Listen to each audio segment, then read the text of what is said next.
Good morning students. Class 6 में अपन lesson number 3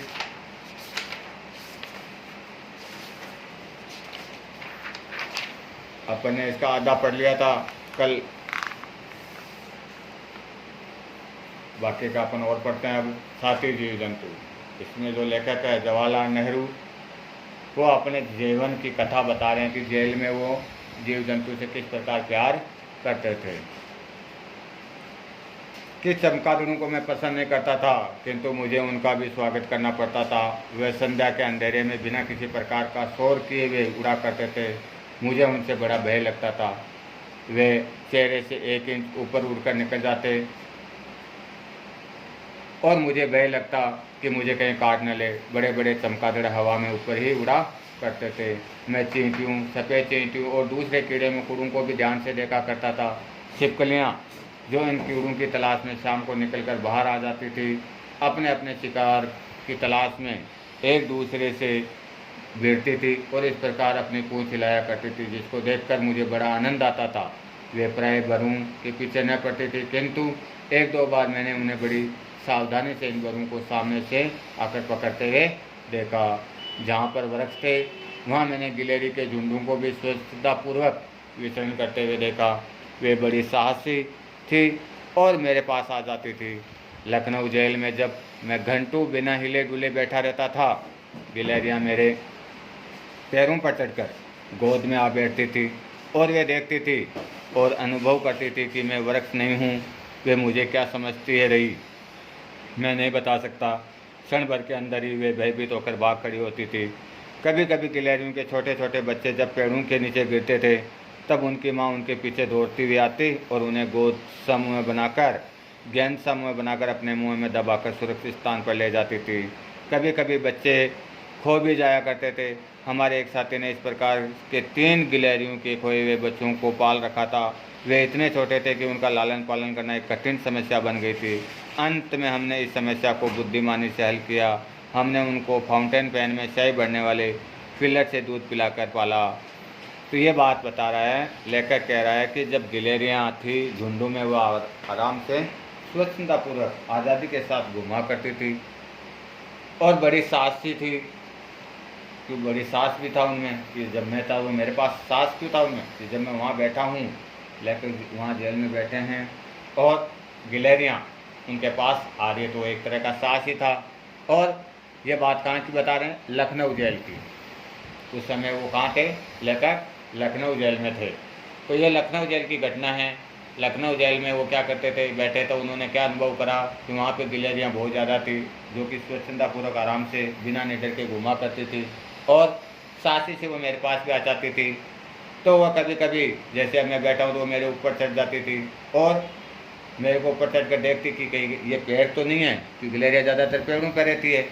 तो वो मेरे को ही पेड़ समझ लेती थी, लेकिन अचानक वो भयभीत होती और वापस नीचे गिर के चली जाती। और कभी वहाँ पेड़ भी थे तो पेड़ों पर उनके छोटे बच्चे थे, वो आपस में गिर जाते थे। तो क्या करती, गिलहरियाँ आती और अपना गेंद समूह बनाकर उनको अपने सुरक्षित स्थान पर वापस से पहुँचा देती थी। और ऐसा ही एक साथी था, उन्होंने क्या हुआ कि वहाँ पे 3 गिलहरियों के बच्चे थे, वो खो गए थे। तो उनको पालने का एक बहुत काम हो गया कि भाई वो भी तो अपनी तरह ही जीव जंतु है, जीव जंतु भी अपने समान ही है, मनुष्य के समान है। तो उन छोटे बच्चों को पालने के लिए उन्होंने क्या तरकीब लगाई कि जो अपने फाउंटेन पेन आता है, स्याही वाला जो पेन आता है, उसमें जो स्याही भरने वाला जो फिलर होता है, उस फिलर से उनको दूध पिलाकर पाला। इस प्रकार उन्होंने वहाँ लखनऊ जेल का वर्णन बताया है इसमें। फिर आगे वो कहाँ गए, अल्मोड़ा की जेल की बातें बता रहे हैं कि अल्मोड़ा की जेल को छोड़कर जितनी जेलों में मैं गया, वे सब कबूतरों से भरी रहती थी। कि एक अल्मोड़ा ही ऐसी जेल थी, उसको छोड़कर मैं जितनी भी जेलों में गया, सभी जेलों में क्या थे, कबूतरों से भरी हुई रहती थी। जेलों में हजारों कबूतर रहते थे और शाम को आकाश उनसे ढक सा जाता था।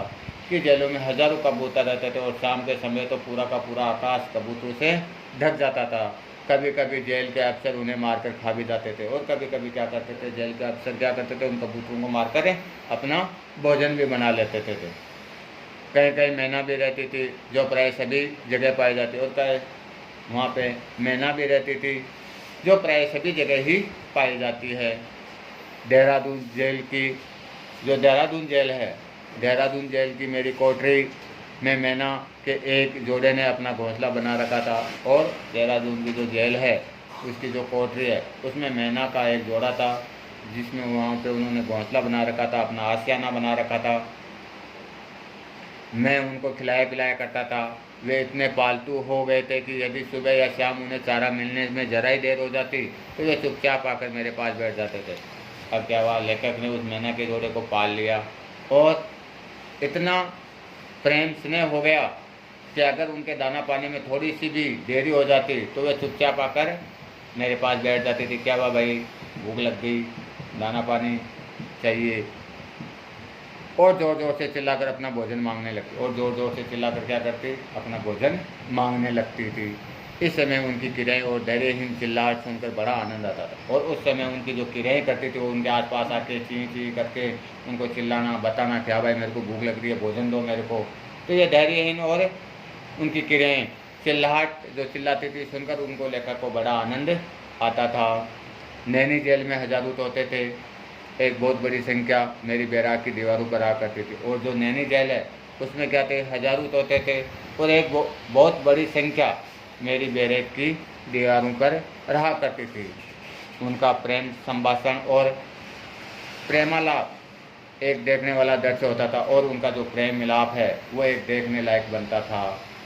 देहरादून जेल में सैकड़ों प्रकार की चिड़िया गाती, चहचहाती और मधुर ध्वनि करती थी, और देहरादून की जो जेल है उसमें जो सैकड़ों प्रकार की जो चिड़िया थी वो क्या करती, गाती, चहचहाती और मधुर ध्वनि करती थी। इनमें सर्वश्रेष्ठ कोयल की पुकार उन्हें अच्छी लगती थी। अब बरेली की जेल में बंदरों का प्रदेश बसा हुआ था। लेखक कह रहा है कि मैं बरेली की जेल में गया और वहाँ पे बहुत सारे बंदर थे, और बंदरों का एक प्रदेश बसा हुआ था, और उनकी किस्में देखने योग्य भी थी, और उसमें हर प्रकार के हर तरह के बंदर उसमें थे।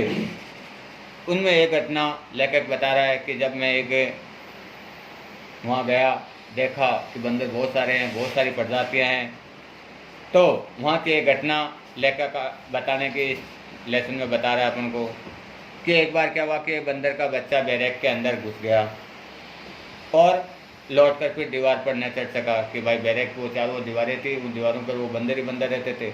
लेकिन एक दिन क्या हुआ कि एक बंदर, छोटा सा बंदर था, वो क्या हुआ, बैरक के अंदर गिर गया और अब वो वापस दीवार पर न चढ़ सका। अब उसको क्या करा कि वहाँ के जो कैदी है, वार्डर और कैदियों ने उसको पकड़ लिया और रस्सी से उसको गले में बांध दी। ऊंची दीवार के शिखर से उस बच्चे के माँ बाप ने ये सब कुछ दे। अब वहाँ के जो कैदी है और जो वार्डर है उन्होंने उस बच्चे को क्या करा, रस्सी से बांध दिया और ऊंची दीवार के शिखर से, और ऊंची दीवार जो बनी हुई थी उस दीवार पर उसके माँ बाप बैठे थे, ये सब देख रहे थे। और ये सब कुछ देखा और उनका क्रोध बढ़ने लगा। एकाएक उनमें से एक बड़ा सा बंदर आया और मोटा बंदर नीचे कूदा और उस भीड़ पर सीधा हमला कर दिया। अब ये सब कुछ देखकर एक मोटा सा तगड़ा सा बंदर नीचे कूद गया उस बच्चे को बचाने के लिए और उस भीड़ पर हमला कर दिया जो उस बच्चे को घेरे हुए थे, और वह एक बहादुरी से काम करता था। पूरा बंदर ने एक पूरी बहादुरी ताकत दिखाई, क्योंकि वार्डर के हाथों में बड़े बड़े डंडे घुमा रहे थे। अंत में इस अदम्य साहस की विजय हुई। मनुष्य की भीड़ डरी और अपने डंडे छोड़कर भागने लगी। इस प्रकार बच्चे को छुड़ा शान के साथ लाया, और इस प्रकार उन्होंने उस बच्चे को छुड़ा लिया था। इस प्रकार हमारे कभी कभी लेकर कह रहा है कि हमारे भेंट है, हमारी मुलाकात है, वो ऐसे भी जानवरों से हो जाया करती थी जिनका हम स्वागत नहीं कर सकते थे। हमारे कोठरी में आकर बिच्छू घुमा करते थे। यह आश्चर्य की बात है कि उन्होंने कभी मुझे, कि हमारे कोठरी में बिच्छू भी आते थे, लेकिन ये आश्चर्य की बात है कि बिच्छू ने हमारे को कभी भी डंक नहीं मारा। हालांकि हम हमारे बिस्तरों पर वो मिलते रहते या किताब में मिलते रहते, जिसे मैं अचानक उठा लिया करता था। एक बार मैंने एक जहरीले बिच्छू को थोड़े समय के लिए बोतल में रख दिया और उसे मक्खियाँ खिलाता रहा। एक बार की बात है कि एक जहरीला बिच्छू था, उसको मैंने क्या कर लिया, बोतल में रख दिया और उसको क्या खिलाता रहा, मक्खियाँ खिलाता रहा। उसके बाद मैंने उसे एक डोरे से बांध कर दीवार पर लटका दिया। थोड़ी देर बाद वह वहाँ से भाग पड़ा और उसके बाद मैंने क्या करा, उसको बोतल से डोरे पे बांध के और लटका दिया, और थोड़ी देर के बाद वह वहाँ से चला गया। इस स्वतंत्रता बेचू से मेरी दोबारा मिलने की इच्छा थी, अतः मैंने अपने कोठरी को अच्छी तरह से साफ किया और उसकी हर जगह तलाश की, किंतु वह गायब हो गया था। लेकिन उसको दोबारा देखने की इच्छा हुई, तब उसने लेखक ने अपने कोठरी को अच्छी तरह से साफ किया, लेकिन वो वापस नहीं मिला। मेरी कोठरी के समीप 3-4 सांप भी पाए गए। एक सांप को मिलने की खबर तो समाचार पत्रों में भी छप गई थी। इस प्रकार की नई घटनाओं का मैं स्वागत भी किया करता था, क्योंकि जेल जीवन एक सा रहता है और जो घटना इस एक से जीवन को भंग करते उनका स्वागत किया जाता है। मैं सांपों का स्वागत नहीं करता, किंतु उनसे डरता भी नहीं था। उनसे अन्य लोग डरते रहते थे, यद्यपि मैं उसके काटे जाने से डरता हूँ और यदि सांप को देखता हूँ तो उसे अपनी रक्षा भी करता हूँ, लेकिन मेरे हृदय में घबराहट या डर पैदा नहीं हुई। जितने जीवों कीड़े मकोड़ों से मेरी जेल के अंदर भेंट हुई, उतनी जेल के बाद कभी भी नहीं हुई। इस प्रकार ये लेखक अपना चैप्टर अपना कंप्लीट होता है। ठीक है, धन्यवाद।